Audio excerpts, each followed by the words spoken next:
You're back. Me! I have returned. Well, I wasn't expecting to see you back here again. No? Well, it is a strange thing, but I am here on duty. On duty? But you're just sitting there drinking wine. No, I am not just drinking wine. I am undercover. I must be missing something. You're in uniform. Precisely, monsieur. My cover is that of an indolent, wine-guzzling police officer. You've got me convinced. Merci. But in reality, my every muscle is poised, every nerve honed. I am drawn tight, ready to pounce. Dang! Who or what were you planning to pizzang on? You must have heard, monsieur, of the terror that is gripping Paris. You mean the killings? Oh, at last, someone's taken action. People die every day. No, I am on the trail of Sewer Jacques. Who? Sewer Jacques, the terror of the subterranean city. He pops up here, he pops up there. The cops, they seek him everywhere. Is he so hush or beneath the neck? That damned elusive Sewer Jacques. Bravo, that's very good. Merci. I was up half the night writing that. Who is this Sewer Jacques character anyway? Ah, if we but knew that, we could have him in custody in an hour. But he is cunning to despoil the sewers of our fair city. He has committed many deceptions. He has pretended to be a police officer and deluded a poor war veteran. Uh-oh. He has pretended to be a jongleur. Wow, is that the time? And an American tourist. What nationality are you, monsieur? Canadian. Well, gotta go now. See ya. Well, it's not everyone who can say they started an urban myth.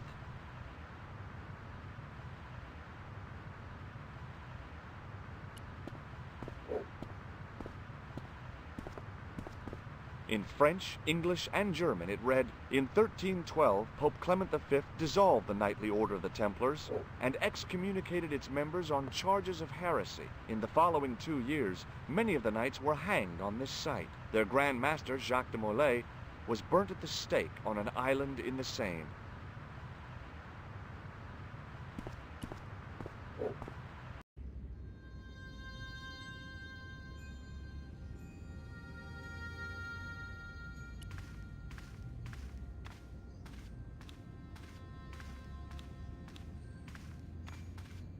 Excuse me, Father.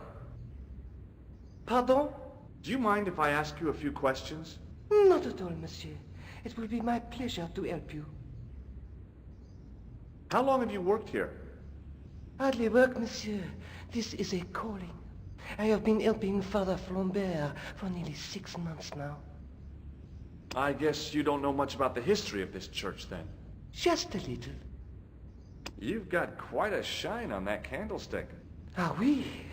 Anything less than best would be an insult to the Almighty. I guess so. I never thought of it like that. What do you know about the Knights Templar?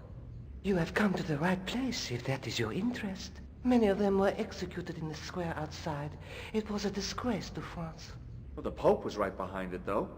Clement V was a man of mammon, not of God. That's kind of forthright for a priest, isn't it? You think so? It is hard to be sure what happened. It is so long ago. You must be proud to have such an incredible collection of stained glass. Pride is a sin, monsieur. But it is hard not to marvel when the light shines through them. It is a fine example of the artisan's genius. What do you make of this chalice? It certainly looks very old. About as old as this church, I think. There seems to be an engraving on it. Yeah? What does it say? I do not know. It is very tarnished. With your permission, I could try polishing it. I promise I will be very careful.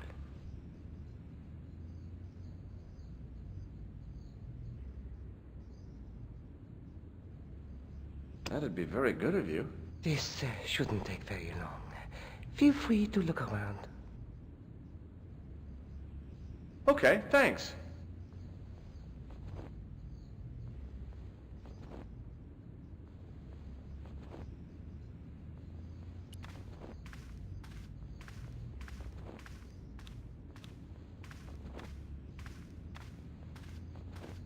A knight, there in the company of his fellows. Biblical references engraved into the tomb edge to guide his way to the next world. I guess.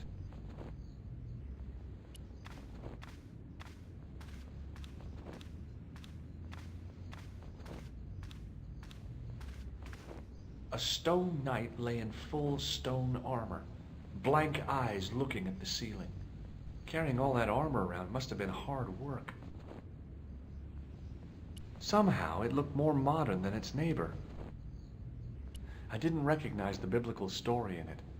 I was a Sunday school dropout. In comparison to its neighbor, it looked pretty plain.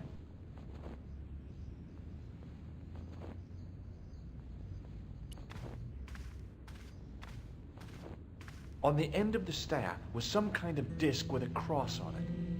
Around the base of the disc was a hairline crack.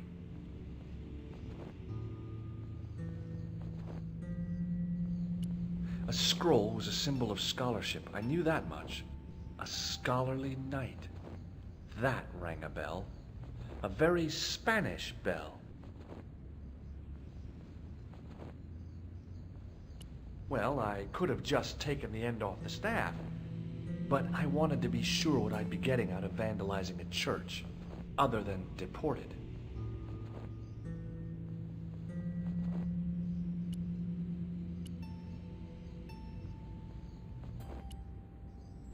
The lens fitted into the end of the scroll like a hand into a glove. Per disciplinum meum lux videbus. Hey!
The distortions came sharply in the book. It was a Knight Templar, burning at the stake. And below him a date in Roman numerals. A Knight Templar burning at the stake. And a date. Let me see. MCCC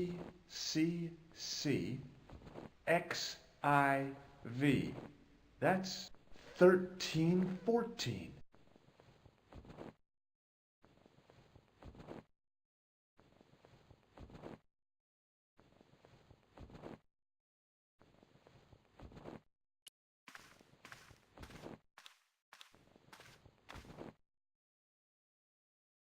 Hey, thanks. It is my pleasure, monsieur. What was the writing on the chalice?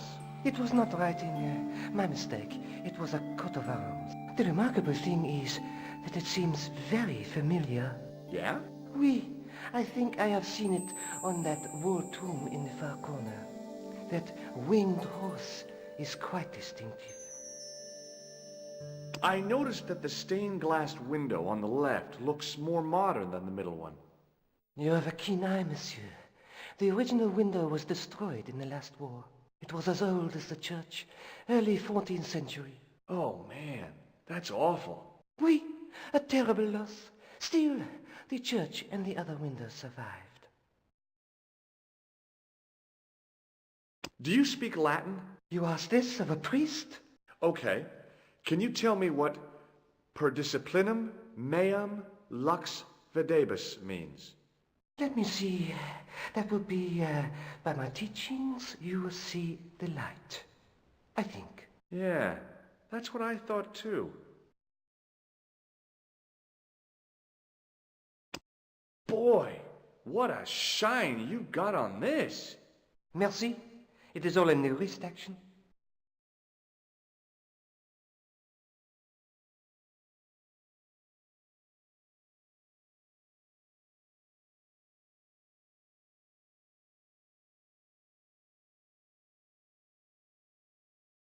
Catch you later. Au revoir, monsieur.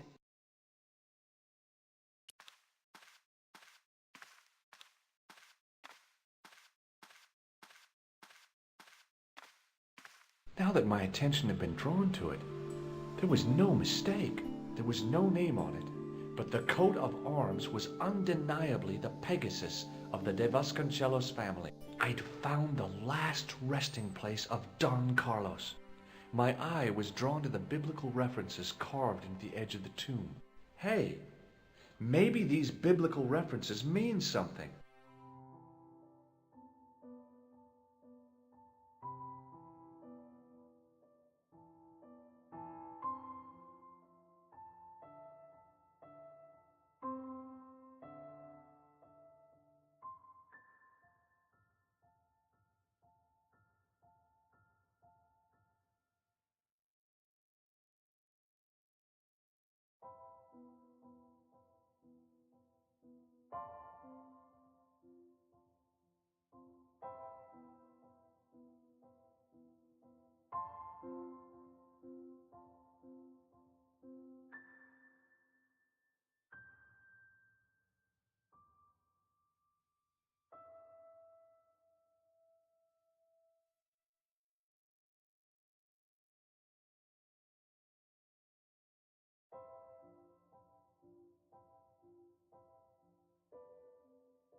Psalms 22:21. Not much to go on, but it must have meant something. If I examined the tomb more closely, there might be other clues to find.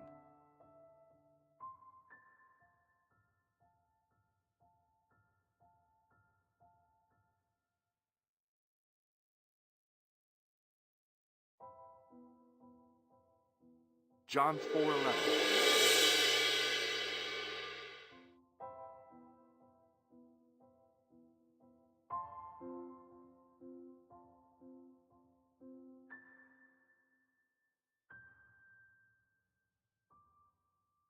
Psalms 32:7. The numbers referred to a chapter and a verse in the Bible.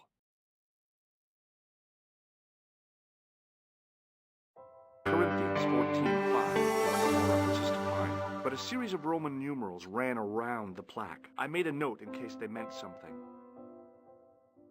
Psalms 32:7, John 4:11, Corinthians 1:4-5, and just one more, Psalms 22:21. I may not be perfect, but I've got a memory like a steel trap. The chalice had led me to these inscriptions, but it looked like a happy coincidence to me. After all, the de Vasconcellos arms were already on the manuscript. Nope, I was still convinced that the chalice had some significance all of its own.